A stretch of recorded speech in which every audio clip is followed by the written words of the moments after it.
Good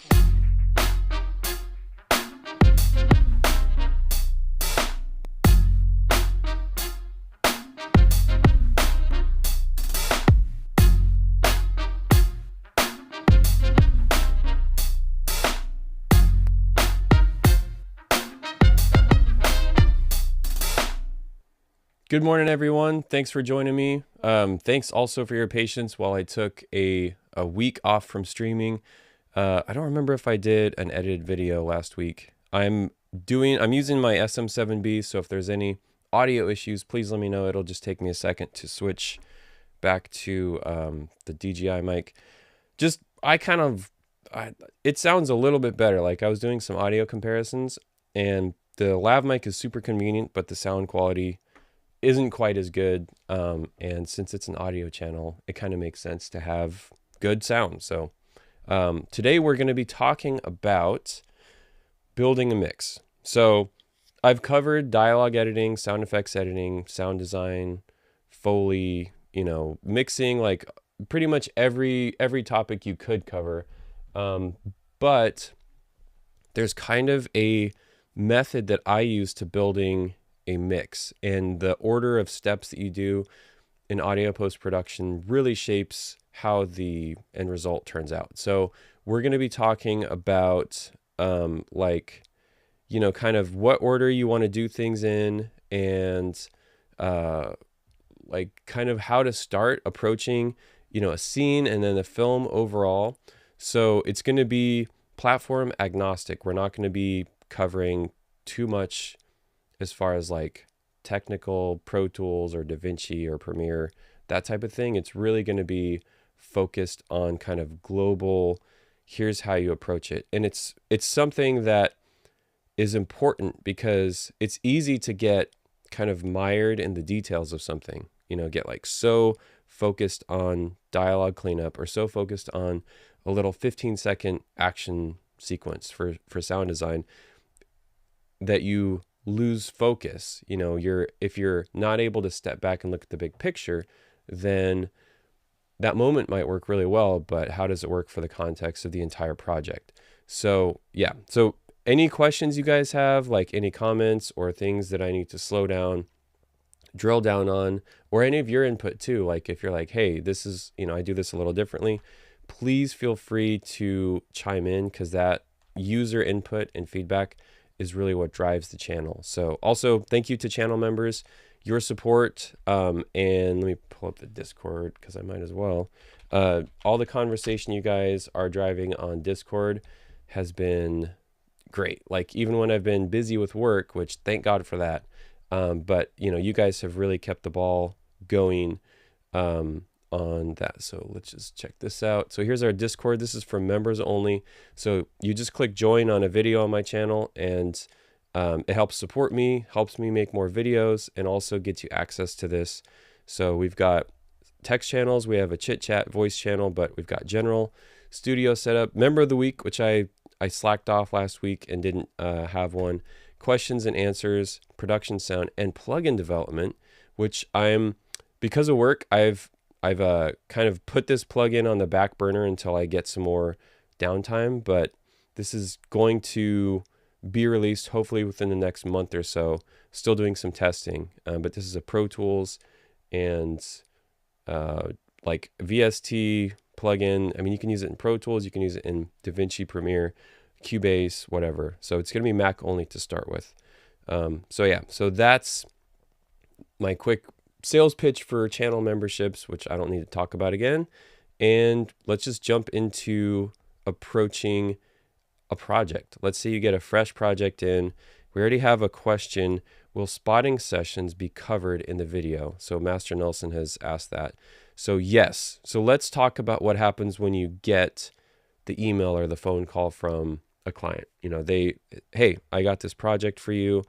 Are you available? And you say yes. And usually it's like, well, what's it about? Or can you send me a screener video, a QuickTime video to kind of check out like what the project is all about. So the very first thing I like to do is just sit back. Maybe I'll have a notepad, like an old paper notepad, not my phone or an iPad, but like a paper notepad, and I'll just watch whatever they sent. It might be rough, might not have visual effects. The color correction and sound is going to be kind of rough, but the great thing about watching an early cut is that you get the director's intent. You get to see the writing and the actors' performances, the environments, and then the most important thing is generally for each project there is going to be one or more like tentpole sequences is what I call them, and they are like where they put their money. Like they put it on fight choreography or production design, or the actors really killed it with their performance. Maybe the music they have, even if it's just temp music, it's like a music driven moment. There's going to be moments in the project that are super important to the director, and those are also going to be the hardest sequences for you to work on. So the cool thing about our discussion today is it's focused on audio post, but you could easily apply this to any project. It could be picture editing, it could be building a house, it could be painting a picture. Like, you really start with kind of the broad strokes overview of something, and then drill down to the details. But the way I like to approach things a little differently is whatever the hardest thing is, that's where I go first. So maybe there's like a huge gun battle, like a 10-minute gun battle. I'm not going to shy away from that. I'm not going to bury my head in the sand and be like, oh, I'll get to that later. The longer you push that stuff out in the schedule, the later you push it to, like the end of your time working on it, the less time you'll end up having, the more stressed you're going to be, and the really kind of the worst job you're going to do. Some people, they do great turning in homework late. They do great under pressure, the 3 a.m., scrambling to cross the finish line. I like to take care of that difficult stuff super early, because then it's like, what do I have left? I have all the easy stuff, the low-hanging fruit. So getting over that first hump and then kind of coasting to the finish line is my mantra for most projects. So let's talk about specifically a spotting session. Master Nelson has asked about that.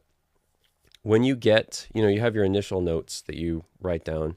A lot of them will probably be questions. So the best thing you can do, if you're working remotely, it's a little bit harder and you have to use technology to do this. If you're in the same city as the director, or you can travel, sit down with them and watch the film and discuss it. That does a couple things. First, you get that personal interaction with the director, and it builds their confidence in your ability to listen and learn and ask questions and understand the project. So just on a client relations level, that's going to get you really far to do that. So the second thing it does is texting back and forth or emailing back and forth is just super inefficient. Like, I'm talking to you guys right now. This is an efficient means of communication. It's what humans were built for. Text and all that stuff is very new. So having vocal interactions with the director and being able to ask them questions, discuss things, hash things out, there's no substitute for being in the same room as the person and talking through, problems or highlights, or, hey, is this important to you? What about this? You can even audition sounds in the spotting session. Is this the type of punch you like? Is this like, what about this kind of ambience? So the spotting session will generally last for, it's longer than the runtime of the project. It's usually 2 to 4 hours for like a feature film. Sometimes it can be all day, but generally 2 to 4 hours for a 90-minute film. You watch the film, you stop in certain spots, you discuss things, but like that's it. Then it's time to get to work after that. So great question, Master Nelson. Spotting sessions are super important.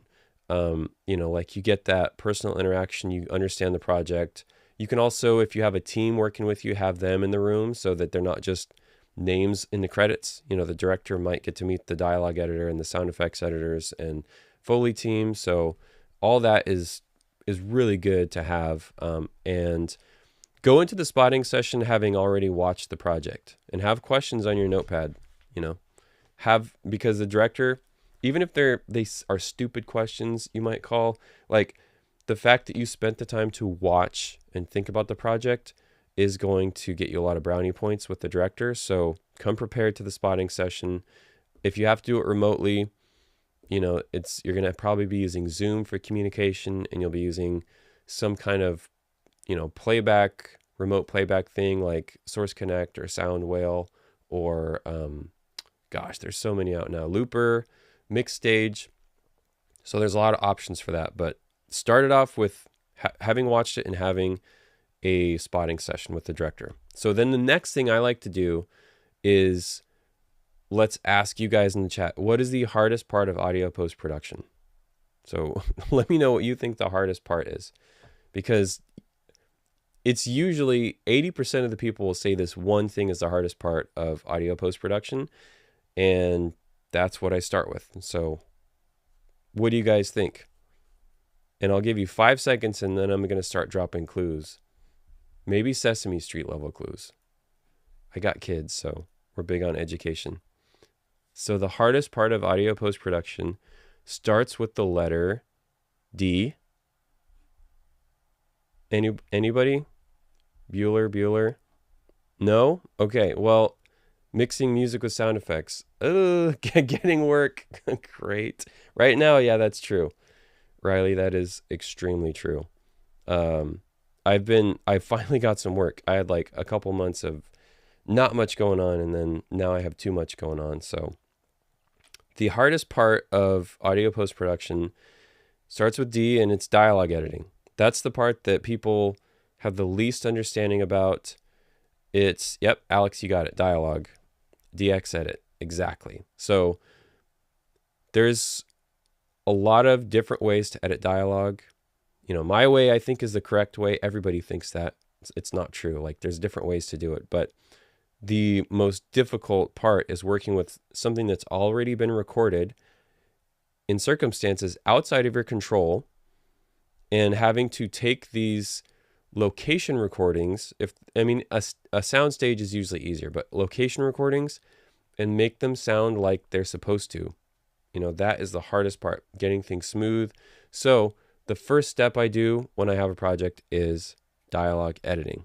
And that is, if you go to the questions and answers on our Discord, there's a lot. I mean, there's plenty of mix questions, you know, studio calibration, all that stuff. But if you look through the questions, there are a lot of dialogue questions. And actually, if I look at the stats on my YouTube channel, the videos that get the most like reach are dialogue ones, because there's a lot of people looking for answers, and there's not a lot of sharing of how to do that. So that's why a lot of the stuff I show on my channel is dialogue, because it's just kind of a black art, you know? So the very first thing I'll do is I'll go through and edit the dialogue. This is assuming I'm doing everything myself. If you have a team, great, you know, like get people working in parallel paths, dialogue, sound effects, Foley at the same time. But the dialogue editing, not mixing, the dialogue editing is probably the hardest part. And that's where I go first. So I'll get that out of the way. So dialogue first. Then another good thing about that, I have a nice, smooth, not noise reduced, but smooth dialogue guide to work off of when I'm editing the sound effects. And if I'm doing any Foley or background ambience, I can use that dialogue as like an anchor. It's like this rock in the ocean I'm just clinging to as the waves crash around me. So where's the next place you go? Well, number 2 would be, you know, if it's an action movie with a lot of fighting, I will go through and cut all of the hand-to-hand combat scenes. Punches, blocks, body falls, whooshes, bone breaks, you know, glass. The environment breaking is a huge thing in action movies, like the characters interacting with the environment. So that's going to be the biggest, you know, the tallest order is cutting all the action stuff. So, and if there's guns, I'll do all the guns, you know. And I like to do it in horizontal layers. So, you know, for a 90-minute film, I'll go through and cut all the fights, all the fist fights. Then I'll go down to the next batch of tracks. I like to separate my sound effects into food groups. So like if the A sound effects are punches and hand-to-hand combat, you know, that'll be A. I'll cut all the A's. Maybe B is weapons, you know, then I'll cut all the B's. I'll even break it down into hero and villain weapons. That way there's consistency. You have similar sounds through the entire film if you work basically track by track is what I'm talking about. So then next I'll be like, okay, well, what's the next thing? Maybe it's vehicles. There's car chases and stuff. I'll cut all the cars. You know, I'll do that. And then it's like, okay, so after that, probably doors. You know, doors are kind of like the redheaded stepchild of sound effects editing. And they're so hard to cut too. So then I'll do all the doors. And then there's like incidental sound effects. There might be phone rings. Maybe there's a lot of technology. And so the chirps and UI, the user interface sounds are really important. So I'll do all those. So by breaking it down into the top down, you know, what's going to be most present, most important in the mix, what's going to be the most under the microscope of the director. And by the time I get down to the bottom, I'm doing background ambience. You know, it's like the backgrounds are going to be buried behind the music most of the time. Sometimes they're not even played. So it's like if you get down to you're doing the backgrounds last at that point, you know, you're cracking a beer, you're kind of sitting back in your chair. You're not so like, I got all this stuff to do. It's just, you just coast to the finish line. So I recommend that approach for most projects. You know, start with the most difficult and end up doing the easiest stuff. So that's kind of the overview of how I like to work. Let me go through some of the questions now. Let's see. We've got Umut says, could you explain the dynamic between ambiences and dialogues, please, and one of the related time of the session? I don't understand that part. If you're talking about dynamic level differences between ambiences and dialogues, it's going to vary based on the scene. If the characters are walking through a jungle and it's hard for them to hear each other because of all the animals and stuff, the ambiences are going to be very loud. Or if it's a construction site or a nightclub. If it's just an intimate scene in a room, the ambiences might be completely out. There might be no ambience played. I've had mixes where the director said, turn off all the backgrounds, and we've done that. Or it might be very subtle, just a little mono room tone track. Level-wise, I can't give you a number. That's all based on way too many factors. Like I can't just tell you, make it 20 dB. But generally, for the backgrounds, I like to make them to where I can hear them. And then when I mute them, I notice something is gone. That's a really good kind of rule to have. Okay, Riley asks, all these ones with stars are members, so I'm trying to get them first. Do you have any useful techniques when it comes to utilizing markers in Pro Tools? Yeah, so this would be a really good thing. Let me boot up Pro Tools and I'll show you how I do. Markers, I don't generally use the track markers, the newer version of markers. I like the old school markers where it goes all the way down the timeline.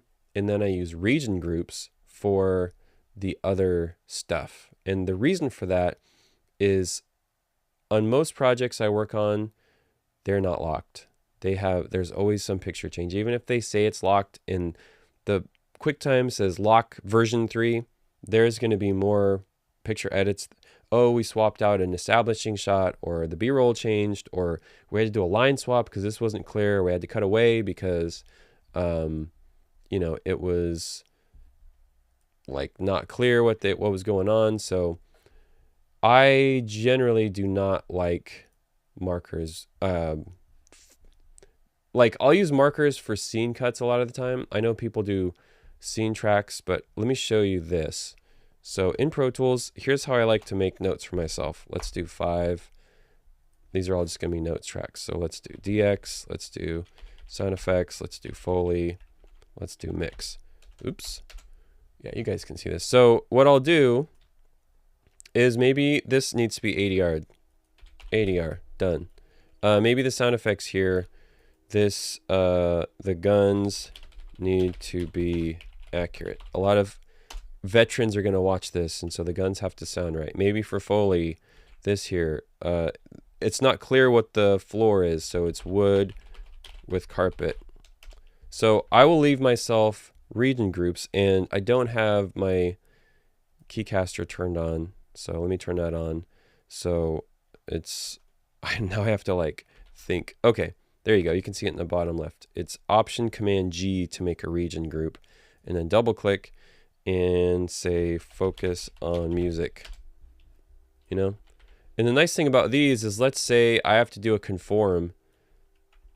The notes are going to move with the conform. If I do a marker, then, you know, unless I'm highlighting the marker track and I do cut and paste, which is kind of cumbersome, the markers will just stay. Let's say I do copy. The marker doesn't move. So I haven't played too much around with marker tracks just because I'm old and afraid of change, but this, for notes, having a track, a notes track with regions that can move around is far superior. And this is how most big productions operate with notes. So really good question. Let's see. Okay, good. Another question from Umut. A general LUFS targeted for, I think, AMB, ambience, will be very helpful. Like I said, there's not a set standard, but like I said, the listening thing, have a calibrated room, listen, use your ears, and make it to where the ambiences are missed when they're muted. You know, that's what I would say. I don't want to mute the ambience and have it be like everything drops 60 dB. Like that's, you know, an arbitrary number, but you want them to be just enough where you miss them when they're gone. Okay. Mixing music with sound effects. That is, yeah, that can be pretty tricky. Okay. As a post editor, do you ever have an opportunity to communicate with the onset mixer before filming? Every once in a while, Mike, I will get that opportunity, but it's super rare. Usually the way it goes is a director will say, hey, I'm going to be filming this and I want you to do audio posts. And then it's like, okay, cool. You know, let me know when you have something for me to check out. And then I don't hear from them until it's like 2 weeks before I need to deliver a finished mix or something crazy like that. So I have had opportunities, but generally if they're hiring a, you know, real crew, the production sound mixer is going to do their very best to get good tracks. And sometimes they're just not able to because of the decisions of the production, the locations, the way the actors are talking, the costumes. You know, having done production sound mixing for many years, you are at the whim of so many other people's decisions before you even get the call that like you can only do so much on set. So mics have gotten better, you know, wireless mixers, the technology has gotten way better for production sound, but they're still on location shoots fighting stuff that sometimes you just can't win. So generally, if I do get to talk to them, it's like, hey, get wild lines whenever you can. Don't worry about room tone, but also roll sound on everything. You know, even if they're like, oh, this is just an insert. Well, I want to hear them pick up the necklace, or I want to hear the production cars, you know, so just get the mic close and, you know, the boom op can set it on his foot or whatever and just kind of point the shotgun mic at whatever. You know, just give me something. So, and then Emiliano says Discord is just for members. Correct. Scene cut tracks with markers. So for scene cuts, I do like markers because I can see it all the way down. You know, if I have 200 tracks in my edit, then I can scroll down to the backgrounds and like, this is the boundary right here. It's really good for act breaks too. Like if you have a show where, let's say, you know, there's 5 seconds of black, then I'll do end of segment, you know, EOS or end or whatever, commercial break you can do. That way I know I don't own this and I need to be completely silent. If I go 1 frame over, QC is going to flag it. So good. Yeah, good question. What are tips on rainy ambient sounds? How do you make reverb sound natural in rain? That's an interesting question. Well, Israel, I would suggest The best rain sounds are very detailed, and rain and wind are both easy to have just read as white noise or pink noise. So when I'm cutting rain backgrounds for anything, I try to find stuff where I can hear the individual drops. And it's okay if the drops are pretty spread out. Like if, if it's a heavy rain scene, but you can hear the individual drops hitting the ground, you can duplicate it and kind of move it over so that you get double the layers. And what's cool about that then is you can actually pan the two tracks front and rear. So you do get a higher volume of rain, but they're in quad, not really surround, but quadraphonic. It's okay to have a noisy layer if the dialogue has that pink noise in it. But with backgrounds specifically, try really hard to not make them too noisy because the production sound is going to be noisy. So if the backgrounds are more detailed, more spiky, more transients, more things dipping in and out, that's going to be more interesting to listen to. For reverb in rain and snow especially tend to dull the reflections a bit. Snow specifically is kind of like fluffy absorption in your studio, like it really muffles things. So the flip side of that is rain is super noisy, and so it kind of swallows up reverb. So if you have reverb, then you might have to do more of it. And also EQ your reverb. That's something I see a lot of people forget to do. So good question there. Let's see, what else?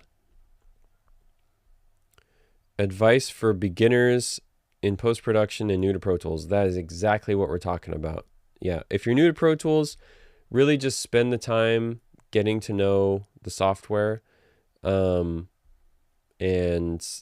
like build your skills up over time. Yeah, Riley says roll on everything. You'll thank yourself later, 100%. Zerg says, do you use software that can automatically put markers on the timeline at each cut? There was a piece of software. Let me see if I can look it up. There was a piece of software for Pro Tools. Okay, I will show this to you guys. It's called Seek Cut. It's in postproductiontools.com. And who's the guy that made this? I think this guy's name is Mark. I feel like his name is Mark. He talked to me about this a while back, and it's pretty cool. Like, it does exactly what you're talking about. It puts markers for scenes, and it analyzes the video track. Matchbox will also do it. So if you have Matchbox, you can use that feature to generate cut markers with some degree of accuracy or inaccuracy. So good question. If there's more questions, keep them coming, because I've covered the shape, the shape of like start with the hard stuff first and then end up doing the easier stuff later. I will say that if, how do I put this without you guys getting pissed off at me? If you're new and you need to build your confidence, maybe you're not sure if you're good, you have imposter syndrome, or you're starting out and you don't have experience to back up where you think your skills should be, then doing the opposite, starting with something easy, can help you feel more confident. So if, you just need to get something done to feel better, start with the backgrounds. Do the easiest thing first. But don't save the hard stuff for the very end, because you're going to run out of time and it's not going to be as good. So, start with something easy, then switch to something hard, but don't save all the hard stuff for the end of the project. So, yeah. What do you think about Forte? What's Forte? Tell me. TJ says, what do you think about Forte? I'm not sure. If you tell me what Forte is, then I will let you know. What do you have to say about DaVinci Resolve Fairlight? Is it any good as a beginner? Do I stick to Pro Tools? I have done so many Resolve and Fairlight tutorials, and I got more that I'm working on, so I have a lot to say about it, and it's great. If you're a beginner, I would say it really depends on who you're working with. If they if you are editing videos in DaVinci, then yeah, use Fairlight as your DAW for audio post, because Pro Tools is kind of expensive. Fairlight, it's like $300 in the US one time, and then that's it. That's all you get. Any tips on effects editing, sound design that will make any tips on effects editing / sound design that will make effects mixing easier? Great question. We might as well just open up DaVinci. Don't save that. So, FX editing. The best thing to make mixing easier for sound effects editing, really this applies to all sound editing in general, is to properly organize your tracks. That can mean different things for different projects. But when I was talking about how I approach sound effects editing, where I'll do all the cars and then the weapons or whatever, whatever order I'm doing stuff in, what you do not want to do is have all of your sound effects just be on like 50 effects tracks. You want to organize them. So this is our favorite short family heirloom. And you can see I've got dialogue, voiceover, ADR, FUTS dialogue, PFX, music. Then I've got Foley, which is separated to footsteps and props. Then I've got sound effects. So if you're working in a template like this, which I have this on my website, if you want to start with something that's already has all this organizational stuff done for you. But if you're working in a template, you need to have like A sound effects.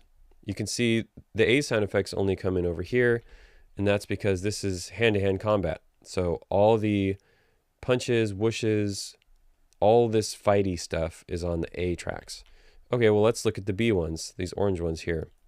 This is also hand-to-hand combat, but it is like scuffs and stuff like that. So it's a little, oh, and there's a gunshot too. So it's weapons. This is all weapons. That's right, that's what I did. Yeah, because he shoots the gun here.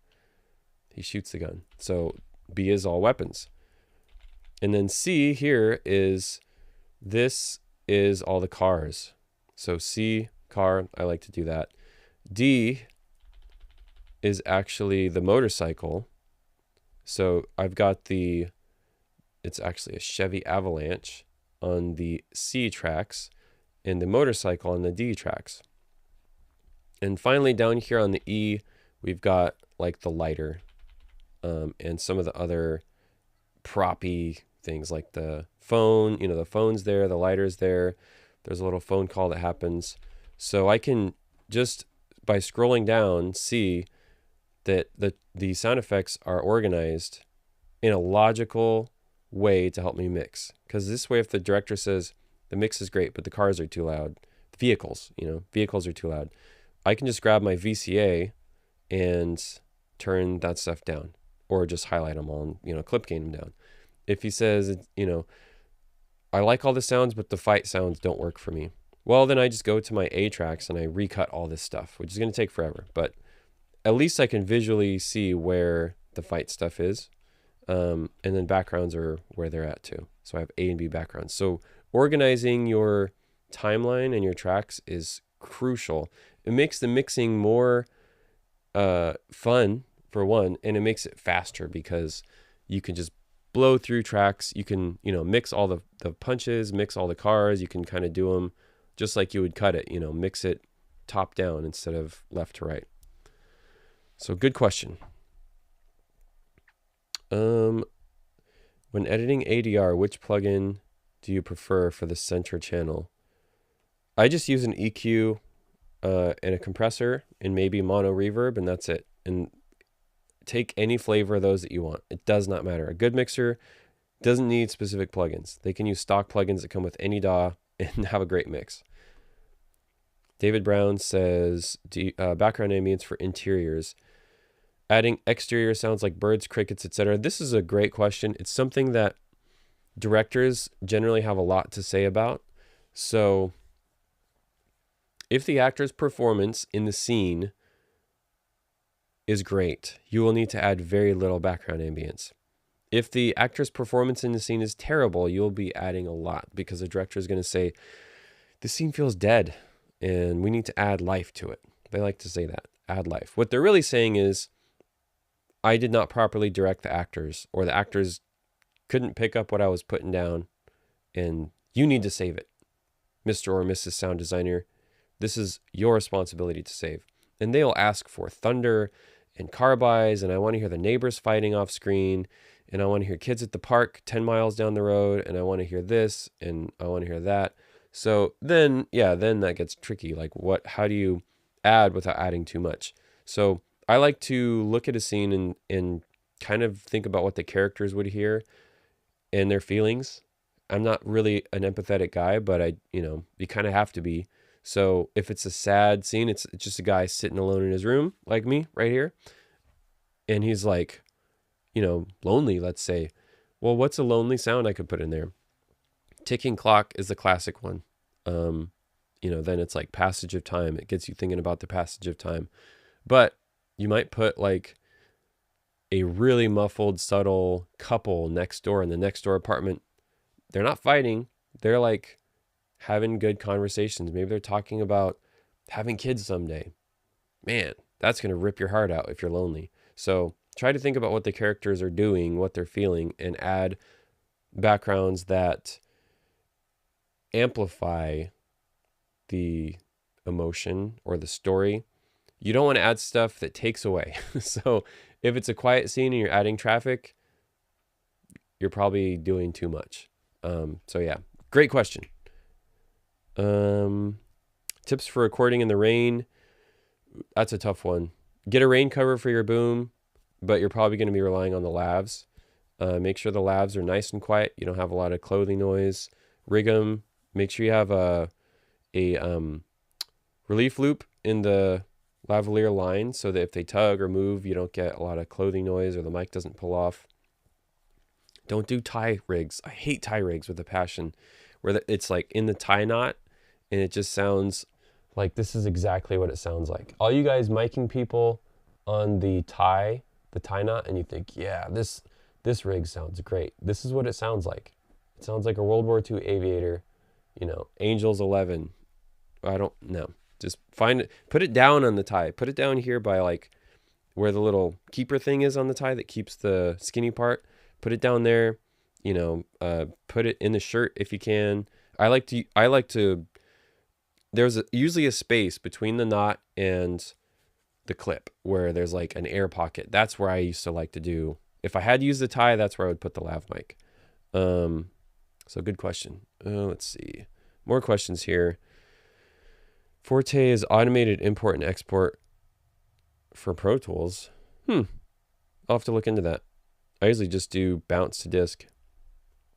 Is there a reason to naming tracks FXA, FXA2 as opposed to whoosh, punch, engine, etc.? Excellent question, Mike. Super question. So the reason I like to do it this way is because each scene might have a different set of tracks. This is a 6-minute short, so I could easily say, I could call this punch, or fight or whatever. But I might need these A tracks later for something other than punches. There might be a super complicated car chase where I have 3 different cars or 5 different cars, and I need like a Chevy Suburban, I need a motorcycle, I need a helicopter, I need a jet, I need a rickshaw. So then I'll have to use all the tracks just for vehicles. This keeps the track count manageable, but allows for some separation of things. So like for a 90-minute feature, I don't want to end up with 4,000 sound effects tracks because I have, Hero Punch on 8 tracks. I want to have logical but condensed sound effects tracks so that maybe I have 100 sound effects tracks. That's manageable. 200 is manageable. Once you get to like 500-600, then it's like, it's a little unwieldy. So great question. Do you have separate FX via VCAs? So I will create VCAs for food groups. In this template, I just have an effects one, but you could easily add them. Some people like to put them by the effects. you know, they'll put them right here. The nice thing about this template is everything is grouped up. So if you wanted to do like, oh, it's not actually, I just have 4. So yeah, you'd have to group them to do that. But this template was pretty massive anyways, so I didn't do that. So good question. In Pro Tools, I do. I have FXA through whatever VCAs. Okay, good question. Let's see, what else do we have? Boring silence is what the directors want us to fill up with sounds. So that, what's interesting about that, TJ, is I have found that that is inversely related to the budget and experience level of the director. The higher their experience level, the more projects they've done, the better the actors, the usually bigger the budget, the less ambience they want you to add, because they are so confident in the actor's performance that everything else is marginal. They don't care about hearing crickets, you know, or birds. Like, they want to focus on just the performance. So you'll find that more experienced directors want less backgrounds. They also use less music because they're so confident in what they've captured. They don't want to distract from it. Okay. Good question. Do you like to organize your personal sound effects library by project? Yes. Or by category? I don't use UCS for my sounds that I've recorded. I remember what project I recorded them for. I can actually probably show this to you. Let me bring up Soundly. And it's just part of my lack of care really for organization.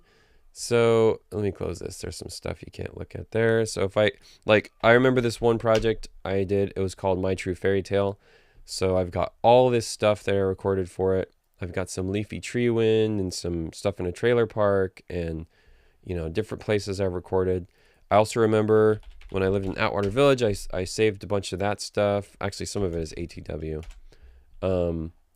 So I just remember the show, and then it's like, oh yeah, that one.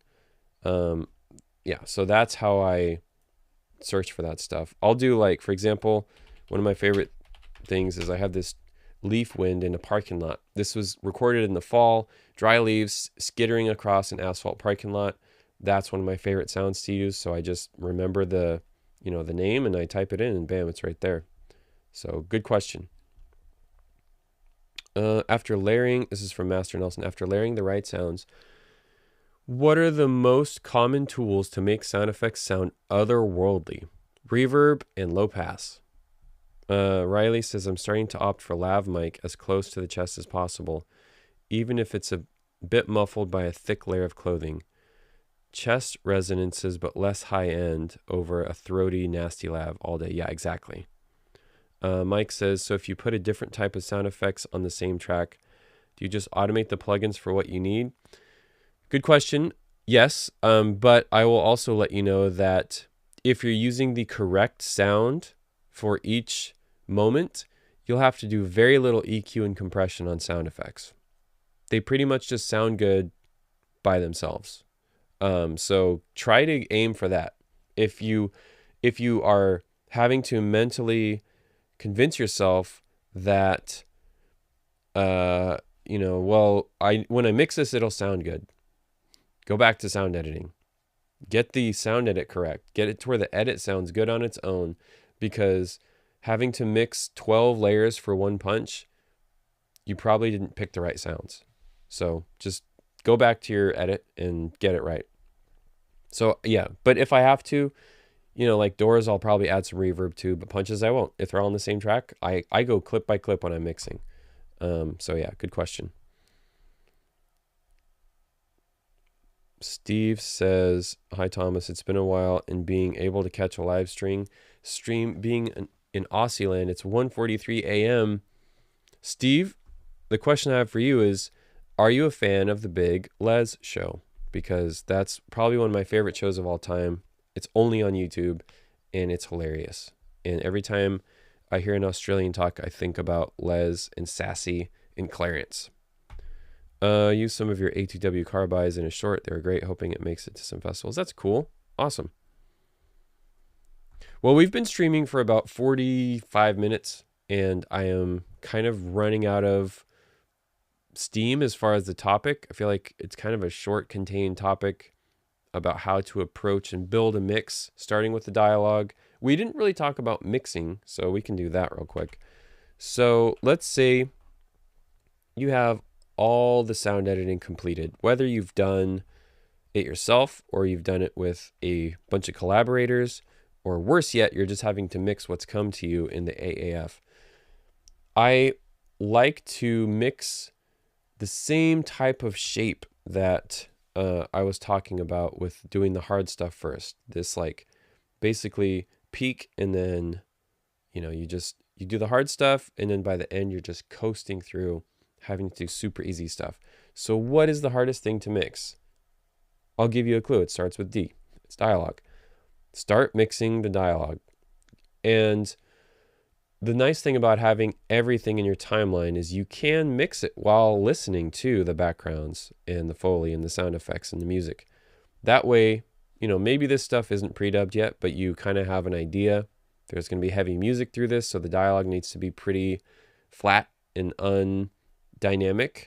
And then, this is just backgrounds, so I can let the dialogue breathe a little more because there's nothing fighting for the same space. Decide whether you want to mix the dialogue soloed, which in Fairlight this is cool, you can just listen to the dialogue bus. So Pro Tools doesn't have this. You have to unmute your auxes. And this is all using that mix template that's on my website. But maybe you're, okay, I'm going to mix the dialogue. Let me just first listen to the dialogue by itself and mix it. And then I'm going to listen to the mix so I can hear everything at the same time and decide where, I'm losing certain words because there's heavy music. So start with the dialogue in your mix. Then really think of it like a director would. Where do most of the notes come from in a mix? They're going to come from the music levels and the sound effects levels or content. Sometimes they just don't like an effect and you got to swap it out. So the next obvious thing to mix would be the music. Dialogue is all mixed at this point. So we have a good foundation, a good anchor track. Every word is audible. Now I'm going to mix the music, and I'm going to EQ. I'm going to pan. I might have to use a little compression, but I'm basically just making sure the music is represented properly. This is nice because I have all the stems. But you're going to be doing fader rides and that kind of thing to get the music to where it sounds good. Generally, when I do the music, I will mute the sound effects because I don't want to mask the music. So I'll mute all the footsteps and cloth, props, FX, and backgrounds. I just want to get the balance between the solo dialogue and soloed music correct. After I do that, then I will usually go to the sound effects. Sound effects is the third most important. So dialogue, then music, then sound effects. So I'll do all the important sound effects. I'll mix the cars, I'll mix the fight, I'll mix the doors, like all the stuff that's going to be just A+ front and center. And then after that, I will mix in the backgrounds. So let me unmute the backgrounds. I'll get the volume. EQ on backgrounds is super important. I like to high and low pass the backgrounds. Let me see if I've got that. Yeah, I didn't do it in this template because it's good to do it by ear. They're just flat. The EQ on this is flat. I'll show you. But on backgrounds, it can be pretty smart to, do this kind of deal and this kind of deal, like to taste, do this with your ears. Don't just do it because I'm telling you to. Just to make the backgrounds match the dialogue. So after I have mixed the backgrounds, then I will go and mix the Foley last. The Foley kind of fills in the gap between the backgrounds and the dialogue. So I've got the dialogue mixed, music mixed, then effects, then backgrounds, and last I'll do the Foley. Foley is usually something that the directors want turned down. Same with the backgrounds. Kill the birds, turn the wind down. We don't need backgrounds for this. So that's why I save those for the end, because they're very important. but they kind of act as like the glue for the mix. And the bigger parts of the mix, the sound effects and music, are, glued together by the Foley and the backgrounds too. So that's how I build the mix after the sound edit is done. Okay. So questions here. I'm just looking. I'll say I'm going to stream till 9 and then I'll sign off. In the context of organizing your sound effects on the timeline, when do you add EQ on the channel versus when do you choose to EQ a clip? Do you try to keep the similar sounding sound effects on the same track? Yes. So for example, on the punches, I believe these aren't labeled because I exported an AAF, but I'll try to keep like whooshes, and cloth movement on like the top 2 tracks. And then the actual impact will be here. And the after effect, which would be the bone crunch or whatever on, or body falls, like the result of the effect. So I like to go top down. So you start here and then you walk down on the faders left to right. And it's good to keep them, on similar tracks, because if, for example, FX AM1 is all the cloth whooshy stuff, which I can tell by looking at it, it is, then maybe this is too bright and I can just EQ this. The cool thing about both Fairlight and Pro Tools is you can do clip EQ. So you could highlight all these, throw an equalizer on there, take them a little less bright, and bam, Bob's your uncle, you're done with that. So good question. Can you create those group notes in Fairlight? I know you can do markers in Fairlight, but I'm not sure about region groups. Haven't done that yet. So there's still a lot I need to learn about Fairlight. There's still a lot I need to learn about Pro Tools, actually. Mike says, adding delay and verb to sound effects on the track or use sends only. So I do have a send on my mix here. If I go, yeah, this is good. So I've got 3 sends. I've got a mono, stereo, and a 5.1 reverb. You could add as many as you want. But I like to start with that, bring the send level up, automate this up. However, if it's crucial to the sound, then I will copy the sound and I will process it with like a plugin. So if I were like going to do it to this, I should be able to duplicate it and then process it with like an effect, like add a reverb to it. Let's just go here. Sure, let's do an echo. And I like to do it this way because then I can mix the clean with the affected, and it's kind of nice. So good question. What else do we have for questions here?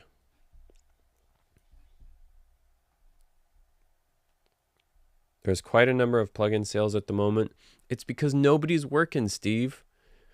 These manufacturers have to make money. Technically, I'm a plugin manufacturer now. I just haven't put it up for sale. Any definite recommendations? I would say if you're working a lot and you got a lot of money coming in, yeah, spend as much as you want. Look at Absentia DX, Isotope, Auto Align Post 2, any of the new fancy whiz-bang dialogue noise reduction plugins like Clear, Clarity, Hush, all that stuff is good to look at. Difference between temp mix and premix. Great question. So temp mix, you do it in like, a couple days for a feature, and you're mostly mixing stuff that is just kind of slapped together so that they can screen it and get notes and then go back to the edit room. A premix is you're starting with a more finished picture. Hopefully picture is locked, but those days are kind of behind us. And you're planning to save all your work. So the premix or pre-dub, as we call it in the US, this work is going to go all the way through to the final mix or final dub. So you're more careful, you take more time. A pre-dub can take anywhere from 5 days to a couple weeks for a feature film. The temp mix is going to be just like wham bam, thank you ma'am, get it through the shop, get it out. What's on your plate these days, Tom? Anything you can tell us about? Sure. So the union work has basically shut down. I think the last union thing I did was in the spring, maybe. I worked on an episode of 1923, the season finale of it, actually. And I did 9 Perfect Strangers, season 2. I was the dialogue editor on that. So that's out on Hulu. And then it's just been a bunch of indie stuff. Documentary I'm working on. I'm working on a vertical feature film, which is really interesting. So it's like for phones. So instead of landscape, it's like this, up and down. That's really cool just because it's different. And then I've got a short film. Actually, somebody found me on YouTube and asked if I would mix their short, and that's been awesome. That project is super fun. And then I need to finish the plugin. I'm still testing. I'm using it on a couple mixes right now just to shake out any bugs. If you're interested in helping me test it, go on Discord to the plugin dev tab, and there's an installer. So if you can help me test it, that's awesome. I've already had some people help, and it's been really useful. And then that's it. Making some YouTube videos, going camping, and stuff like that. So let's see. I got about a minute left. Any last questions? What do you think about using a little bit of the Fairlight voice isolate? Yes, a little bit is fine. Yeah, if you have DaVinci and you're working in Fairlight, use the tools. Like, don't feel like you need to buy more stuff. And then Anirudh Acharya asks, have you found anything in Resolve that mimics preview automation like in Pro Tools? I have not. I'm still kind of learning the automation on this. I've been working enough. Oh, look, there's preview right here. Oh, there you go. So thank you for asking me about that. Yeah, so there's preview right there. That's kind of cool. I'm not sure how you write the automation, but on stop, yeah, I'll have to look into that. I've been trying to work. I've been trying to make money. So yeah, good question. And then this will be the last question. Andreas says, have you worked with Nuendo? I've worked with Cubase. I think I worked with Nuendo probably 10, 15 years ago, and it seemed fine. Israel says you should do reacting to people's work and giving advice videos. Yeah, I could do that. If you guys have anything you want me to check out, just send me a link. You can send it on any video. I read every comment, and I can do that. So that's a good idea for content. So yeah, thank you guys for tuning in. Thank you for your patience with me last week as I had to really knuckle down and work on some intense sound editing. So now that things have opened up a little bit, I'll keep on the YouTube train. And yeah, thank you guys for all the support, all the channel members. You guys are kicking ass. You guys are really making the permanent slowdown in work sustainable by allowing me to do more YouTube content. And then also, anybody who has bought anything off my website, like, that is huge. So anybody who's bought mix templates or, I think I've got this practice project, the short film we've been working on for the past year. So all that stuff, unlike YouTube where they take, a huge cut, all the website stuff just goes directly into me making more videos and more content. And that plugin, I want to finish that plugin. But I've had to kind of put it on the back burner while I just scramble to get, projects in so I can, pay the mortgage and stuff. So thank you guys for all the support, and I'll catch you next week. I should have a edited video out on Thursday. I still need to finish that. But yeah, any ideas you guys have for content, send me a comment, get on Discord. I try to be pretty responsive to that, even when I'm working. So you guys have a great rest of your week. I will see you this Thursday for an edited video, and then next Tuesday for another live stream. And until then, keep your faders up, keep your EQ flat, and keep your ears open. So see you next time.